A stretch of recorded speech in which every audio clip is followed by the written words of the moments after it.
I'm Matt Urbanski with Team RunRun, and today I have Coach Cody Cranor out of Toledo, Ohio. He is going to talk with us about the Fuzzy Fandango 25K over in Mohican State Park, Ohio. Takes place every November at a kids camp in the state park. And we have the mission today of providing you with intel on the race, how you can be prepared to race well on this course, and also some tips maybe on how you can train and have yourself set up for success when you even get on your way to the start line. So first, thanks, Cody. Welcome. Thanks for joining in. Not a problem. I'm excited. Cool. So let's just dive right in. We're going to try and be succinct and make this a quick video so that people just get the key nuggets and they can be prepared. Yep. You're coaching a runner who's running the Fuzzy Fandango, called the 25K or the 50K. Either one. I think the 50K might be two loop, or is it two loops? Yeah, two Okay. loops. So you're coaching someone for one of those events. What are and they're heading to they're on their way to the race. It's like Tuesday or Wednesday before the start of the race, and you're talking about strategy and just giving like key pointers to be ready for this race. What are like the three main things you're telling your athletes who are going to go do this race so they're ready and there are no surprises? Yeah, so the biggest thing on that race is understand that the beginning of it, you're going to feel great. It's going to be smaller hills, a lot of rolling hills, but save yourself for the last 5 miles because every year they switch up the course a little bit, but they always like to throw a nice right there at the end when you're tired. So remember that even though you're feeling good and stuff like that, you might not want to lay it all out there at mile 8 because you got a big hill coming up no matter what. And since they change the course every year, you don't exactly know what that's going to look like. Yeah, tell me more about that. They change the course every year. Like, how much do they change it? Like, how big of a surprise? Like, just tell me more. Yeah, so the 2 years I ran it, we had a little bit of the same course just because, I accessed the park in the camp, stuff like that. But overall, the 2 years I ran were two years apart from each other. The course was probably at least half different because they had, one year they finally got a permit to actually go deeper into the state park rather than on some local owners that gave them access to their land. So they utilize some of the hiking trails, stuff like that in the state park, but they also have landowners and, they have their own land that they have access to that each year the runner or the owner of the race goes out and he kind of creates a course. He likes to switch it up. He uses some of the same hills because there's some iconic hills, but, he turns right or left depending on the year and it can completely change which direction he's going. So you get to see a new part of the park each year and it keeps that excitement going. So you can't be telling your runners, well, be ready at mile 12, there's this terrible hill. You can't give that kind of advice for this. I can tell them that there's going to be a hill late. It might include a lot of stairs because there's a dam that has about a couple hundred stairs, which one year he put at mile 13 of 15. Or the other year it just zigzagged back and forth up a really big hill and it took 20 minutes to get up. But you can expect a hill late, but you don't know what that hill is going to look like, whether it's going to be single track or stairs or zigzagging up back and forth.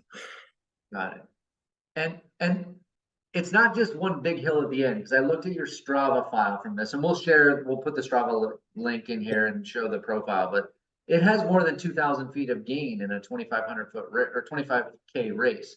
That's not unsubstantial. Like, that's a substantial amount of burn. Yeah. And there's definitely hills throughout, but you always remember that last one because one, you're like, okay, I'm on pace at mile 7 to hit my goal. So you maybe push a hill earlier that you're still a little fresh on. And even at the end, after the big hill, coming back into camp, there's small rolling hills compared to the big one. They're small rolling hills, but there's still always that small last hill that you get on every trail race that you think you're done. And, there's one small one, but then you get to come into the finish and you can kind of see the finish and down a hill and enjoy that. So I have a question about how well is the course marked? If the course is different every year, I have to assume it's really well marked, but can you just speak to that a little bit? they do put flags out. They before the race, they go over countless times, hey, this is the color you're looking for. Since there are different distances, they're like, hey, 10K is looking for this, 5K is looking for this, 25K and 50K are looking for pink or yellow or orange, whatever flags they have. And the flags are very close to each other. There was only one spot where some people said they might miss it, and so it was on a fire road, so they went straight, and then all of a sudden they're like, wait, there's no more flags. They turned around, they're like, oh, the flags are right there, I need to go that way. So it's not like you're going to venture miles off course or anything like that.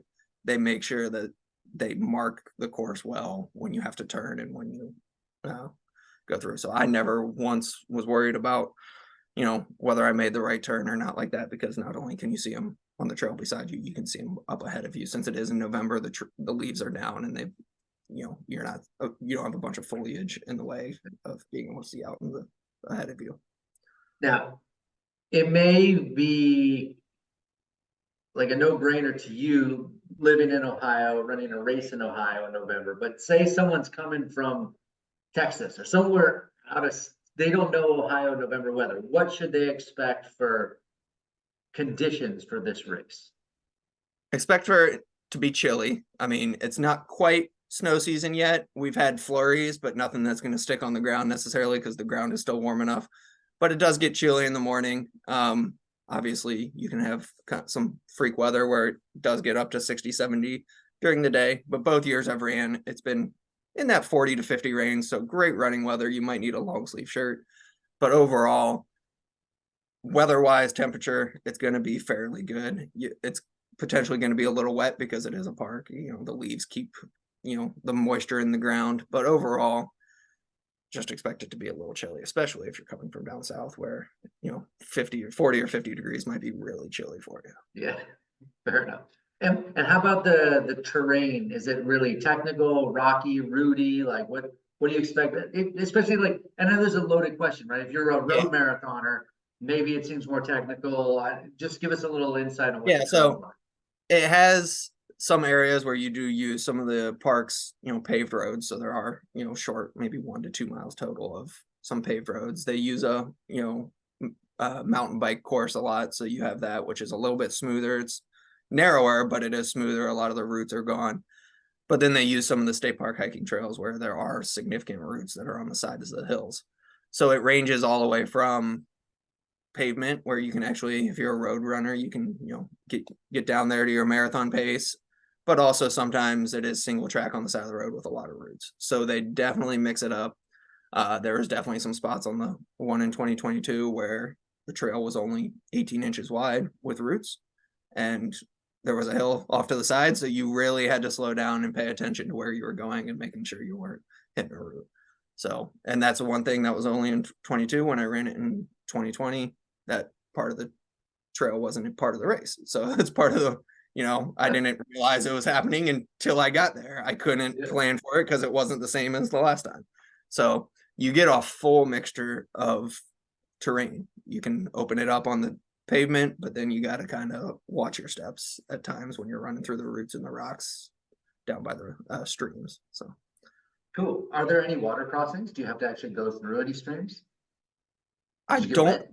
Yeah, I think we got a little wet just because of mud, but since it is a state park, most of the streams have small bridges over them. So we did get a crossover some of the bridges, so that was really cool, views, because you saw some of the waterfalls, the streams, and the fall and stuff like that. And in general, you're not getting wet, so unless you happen to slip like I did and got a little wet. Nice. Okay, let's talk training. You've got an athlete doing, obviously it's gonna be a little different if you're doing a 5K there or a 50K there, but are there any specific elements to a training regimen building up to this that you think are key ingredients to success if you want to race really well there? It's not just sort of like a random training run. So like you got someone peaking for this, how do you get them ready? So one, it's going to be getting onto the dirt trails, getting your muscles used to dirt and that softer surface, because obviously when you're road running, you can utilize a little bit different of muscles, and all of a sudden you get to a trail, you're going to start feeling it in your legs a little bit more. But also getting to a stair climber or something where you can really get some elevation in. Being in Toledo, most elevation we have is, the dirt the farmer threw out to plant the corn. So I got to get, so when I'm going there, it's like, okay, I got to go to the gym and spend 30 minutes on stair climber or on a, jack up the treadmill to the highest thing and just hike it.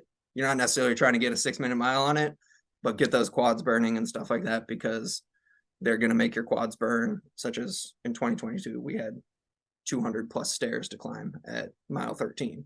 So, if you're really trying to race it, get a good time, you can't stop 5 times on those stairs and wait until your quads are stopped burning. So really get those quads going and stuff like that to make sure that late in the race, you can, continue through those long sections where you're climbing.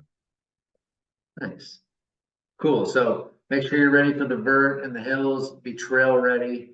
Those are definitely good pieces of advice. What's the race scene like there? Like, there aren't a ton of races in November. Like, it's after a lot of the fall marathons. Like, what's the vibe like?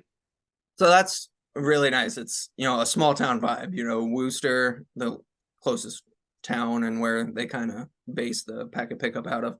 It's small town Ohio. You're not going to deal with a bunch of traffic. You're not going to deal with a bunch of people. You get to go into a small town running shop, talk to people, make friends, pick up your packet, pick up any last second gels, anything like that. And then you're going out into the state park. So you are getting out into the country, into the rural point to where, you get to the camp or you get to the hotel that's nearby. And a lot of those people are runners. So you really get to interact with runners, meet the community.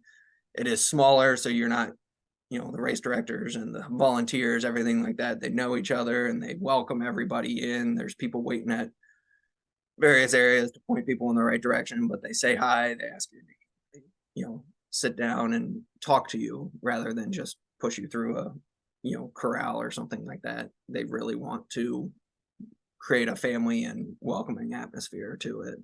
And especially late in the year, not too many people are out there running except for, these people that like a November race with random weather. And everybody's kind of culminating their seasons. So, a lot of people locally are doing Chicago Marathon or New York or Columbus or some of the trail races that have gone on in the summer.